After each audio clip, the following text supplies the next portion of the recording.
আসসালামু আলাইকুম ওয়া রাহমাতুল্লাহ। আসসালামু আলাইকুম ওয়া রাহমাতুল্লাহ।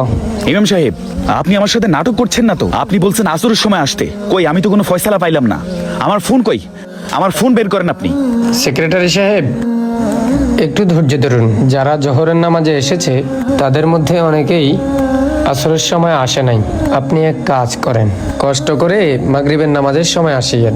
মাগরিবের সময় আসলে আপনার ফোনের একটা ব্যবস্থা হবে ইনশাআল্লাহ। আমি কিন্তু মাগরিবের সময় আসবো, আর কিন্তু আমি আসবো না মসজিদেই।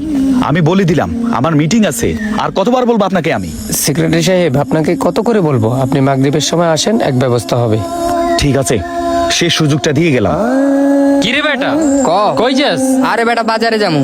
আরে জোহরের নামাজ সময়তে মসজিদের অজুখানায় আইফোন যে চুরি হয়েছে সেক্রেটারি সাহেবের, তুই কি সেটা জানোস? আরে হুনছি তো, ইমাম সাহেব কইলো তো আচরের পরে বাইর করে দিব, পরে তো আর বাইর করে দিতে পারেনি। আরে